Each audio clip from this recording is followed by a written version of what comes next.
this period we are hit by an unseen virus that we can't see, and it's greatly disrupted our lives.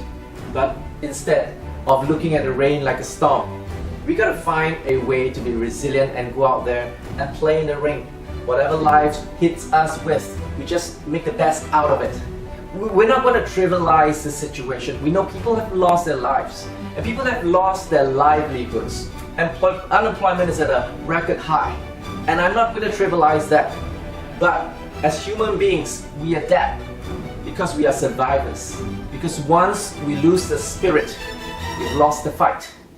And that's why we're here today, to rally you on.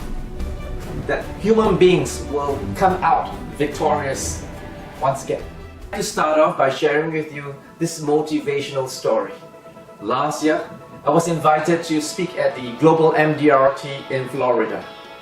After the event, while flying back to Singapore, I had to transit in Germany.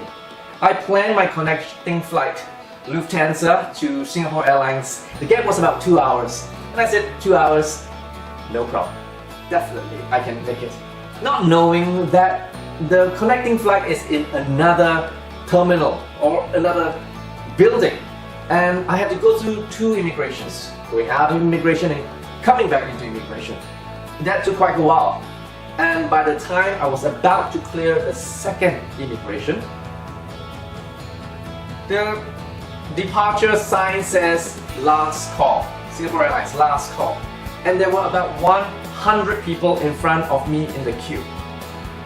At that point, my mind was racing about 1,000 megabytes per second.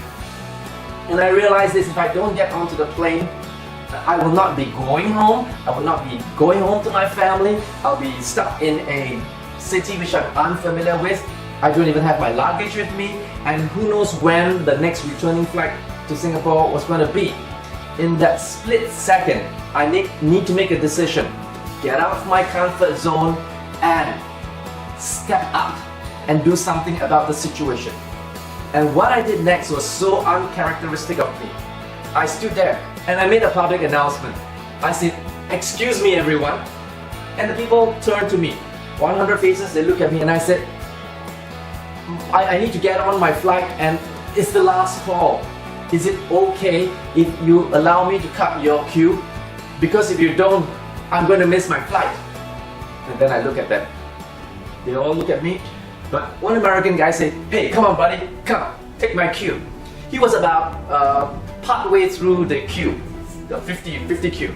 But that ain't going to do it, because even if I cut half the queue, I was not going to make it to the plane. So I looked at the first 3 guys and they were still looking at me. Another guy said, "Come on buddy, come, take my place." Number 1 and number 2 didn't let me come, but that's okay, I was already at number 3. And within a few minutes, it was my turn. I turned around and I said to everybody, "Thank you everyone, because I know I just didn't cut 2 persons queue, I cut all of your queues, and I thank you so much for it." And they cheered me on and said, "Go for it, go for it!" And I went through immigration and I ran with all my might, and I was the last person to get onto the plane before the Singapore Airlines girl said, "You are the last passenger," and she shut the door. As I sat in my seat, I heard the announcement from the pilot. He says, "Give us a few minutes because there are a few passengers that did not make it for this plane."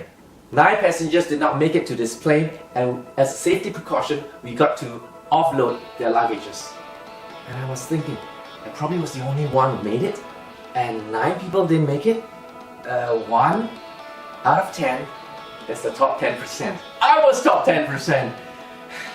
I made it because at that point, I made a choice to step out of my comfort zone and do something that was uncomfortable. We as human beings, we have this mechanism where our mind always tells us, don't do anything that's uncomfortable, because our minds are programmed to preserve us from hurt, from embarrassment, from pain.